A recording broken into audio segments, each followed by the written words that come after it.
Assalamualaikum warahmatullahi wabarakatuh. Hamdan wa syukranillah. Wassalatu wassalamu ala rasulillah. La haula wa la quwata illa billah, amma ba'du. Pada kali ini kami akan menyampaikan satu hadis, one day one hadis. Bismillahirrahmanirrahim. An Abi Hurairah radhiyallahu anhu anan Nabiyya sallallahu alaihi wasallam qala idza amma ahadukum an-nas falyukhaffif fa inna fihim as-saghir wal kabir wad-dha'if wa dzal hajati fa idza shalla wahdah falyusalli kaifa syaa, muttafaqun alaih.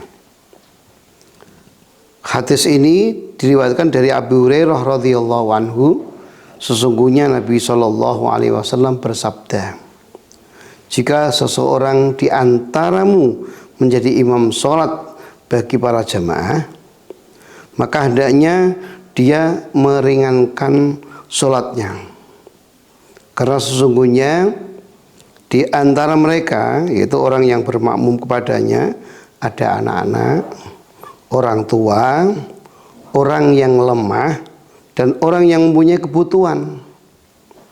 Jika dia mengerjakan sholat dengan sendirian, maka kerjakanlah sholat seperti apa yang dia kehendaki. Muttafaqun alaih. Artinya, kalau seseorang atau kalian ditunjuk sebagai imam, memimpin jamaah di satu tempat, musola atau masjid atau tempat masjid taklim, sebaiknya dibaca cepat, enteng, karena kita tahu bahwa di dalam sholat itu ada orang yang anak kecil, orang tua, orang yang lemah, dan orang yang butuh. Kalau kita membaca yang panjang-panjang, anak kecil juga repot, orang tua juga berat, apalagi orang yang lemah dan orang yang punya kebutuhan. Segera mungkin setelah sholat kemudian dia akan meninggalkan karena mungkin bekerja di pasar atau di warung atau di toko-toko yang setelah sholat segera ada penjual. Oleh karena itu diharapkan ketika menjadi imam pada jamaah yang umum, di dalamnya ada beberapa orang yang seperti itu tadi, anak kecil, orang tua, orang yang lemah, dan orang yang punya hajat, itu hendaknya dicepatkan. Kecuali kalau sholat berjamaah tapi makmumnya mau maksurin, makmum tertentu, itu bisa dibaca panjang-panjang. Itu pernah terjadi pada sahabat Mu'ad. Ketika sahabat Mu'ad menjadi imam kepada jamaah, di dalamnya banyak orang kecil, anak-anak kecil, orang tua, orang lemah, dan orang yang membutuhkan. Ternyata dia membacakan surat Al-Fatihah, kemudian dibacakan Al-Baqarah. Rakaat yang kedua Fatihah, kemudian dibacakan Ali Imran. Jamaah semuanya mengeluh. Akhirnya sampailah kepada Rasulullah. Kemudian Mu'ad dipanggil karena ada laporan dari para jamaah. Dikatakan, ya Mu'ad, afattanun anta, apakah engkau tukang fitnah?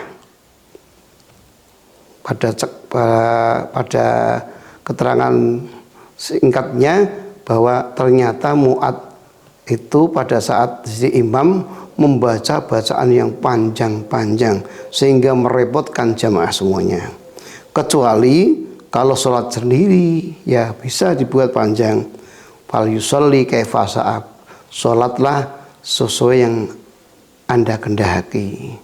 Jadi kalau jadi imam, sholat sendiri ya, sholat sendiri, maka caranya bisa dipanjangkan suratnya, mau surat Al-Baqarah monggo, mau surat Al-Imran monggo, atau surat-surat yang menurut daerahnya itu termasuk surat yang panjang-panjang. Untuk sendiri saya kira tidak ada masalah.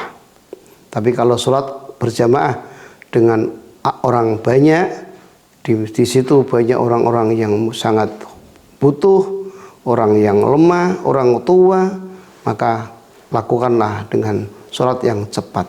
Insya Allah akan menjadi senang kepada mereka dan semua kebutuhannya bisa terlaksana, sholatnya bisa berjalan dan bisa dilaksanakan dengan baik, dan pekerjaannya juga bisa dilaksanakan dengan baik. Saya kira itu yang dapat kami sampaikan. Semoga ada manfaatnya, terutama kepada para imam bukan imam maksurin, bukan makmum maksurin ya. Sholat harus diperhitungkan, jangan merepotkan pada jamaah. Demikian yang dapat kami sampaikan. Wallahul muwafiq ila aqwamit thoriq. Wassalamualaikum warahmatullahi wabarakatuh.